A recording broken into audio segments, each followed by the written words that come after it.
Hey everyone, we're here at Gamescom 2015 Day 1, and I'm joined by Danny, who has seen an interesting new game called We Happy Few. We Happy Few. Yesterday I saw the trailer at the Microsoft presser. I was like, ooh, that looks interesting. Kind of kooky looking 60s Britain mask wearing nonsense.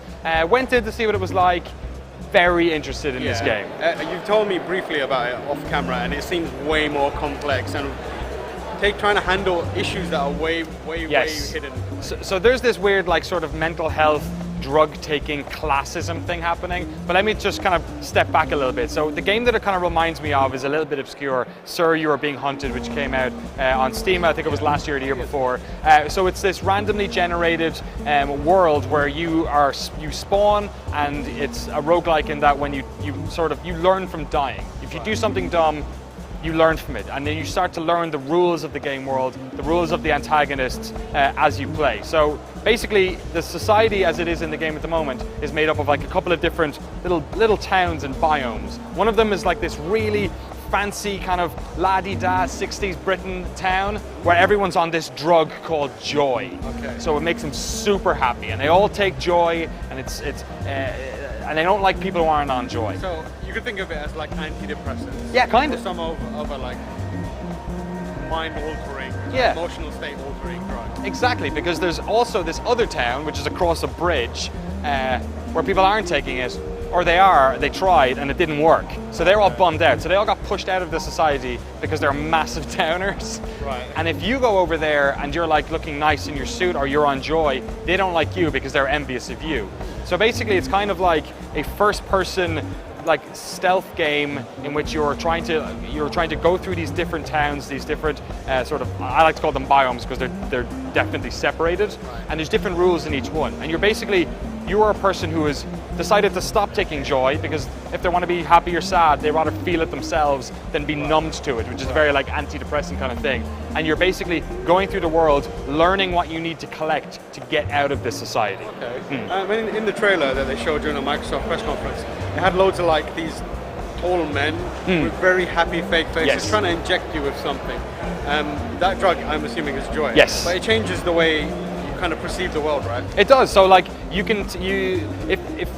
you attack a bobby or you attack somebody, you can push people away. This isn't a shooter. This isn't a game where you're going up shooting people. You can push people away and you can fight with your fists, and I'm sure you can make some weapons as well. But if you do that, the bobbies, because they're basically British bobbies, policemen, sorry, North America, they'll come with the fuzz. They'll come up and hit. You got any more? No. None that don't involve Garda, swears. we'll say for the Irish. Yeah.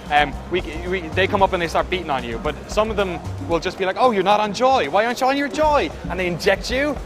And then because the game is based over days, you can sleep and there's a cycle, you basically wake up like you've just had a bender.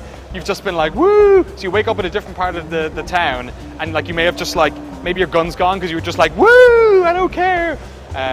Which I liked as well. Great. So like, going back to the gameplay side of it, when people see trailers of it, it looks closer to something like a narrative-driven, first-person shooter like BioShock. But like you said, you alluded to, it is more of a roguelike. So on a moment-to-moment basis, what is the conceit of gameplay? How are you progressing? What are you trying to do? You're right, they're kind of trying to get a best of both worlds. So what you're doing moment to moment is you are walking around these environments looting stuff. Right. You're going in, like for instance, if you go into a bathroom in a medical cabinet, there's a chance of there being drugs there, and then you can craft that in like your home base little area, which is based in one of the tube stations, subway stations, because this is kind of like a faux Britain, faux London. Right. So moment to moment what you're doing is you're walking around, trying not to arouse too much attention. Like for instance, if we're here in the Cola Mesa and you stood, people would be like, what the hell are you doing? They'd be looking at you, you just stood there.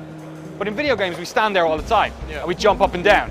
So if you do any of these things, or if you crouch, jump up and down, or just stand there, people are like, what the fuck are you doing? What's going on? So you have to like act normally within those places. So like, if you're wearing a nice suit, they don't like you because they're like, you're from the other tent, so you have to tear up your suit. Which is perfect because like, if you are in real life the kind of person who's going through some mental issues that you're trying to overcome, you spend most of your time trying to act normal and hiding all that within and just doing your very best to and putting a maintain front. a balance. Yeah, exactly. So it's like they've weaving that into the actual core gameplay. Yes, so they're definitely, yeah, exactly. So they're definitely making, like, they're talking about classism, they're talking about mental health, they're talking about using drugs to make yourself feel better, and all. That's the sort of the moment-to-moment gameplay, is walking around and exploring. But there's also a little bit of narrative stuff in there as well. They didn't allude to it. It's early. I feel like it's early in development. They said they're about 9 months out, so maybe it's actually not that early. But one of the things I also saw was that your player character isn't somebody you make, but I think they have a couple of them, and I think those people have their own stories to tell. So once you've completed the game, once you've gotten out with one of the characters, maybe you could try with another one, and maybe there's some sort of different conceit. I don't know, but what I felt like playing this game was, I'm really enjoying learning how the game world works. I'm really enjoying how to trick the different people in the different areas, and I was fascinated. At one stage, I broke into a house, right? There's nobody looking. So I break into a house, I close the window, there's a lady in the house, she doesn't see me, I walk around, and then I'm in the bathroom and I just go, oh, I'll have some water, because you also have to, it's a survival-y thing, so you have to eat and drink. So I drink some of the water, stoned, woo! Everything's like, color palette goes up and it's like music playing and stuff. Yeah, great fun. That's really, really clever. I'm really excited to see how it handles mental health issues and that kind of thing. It's just an interesting new direction. So yeah, so for more on We Happy Few and other games at Gamescom 2015, keep it GameSpot.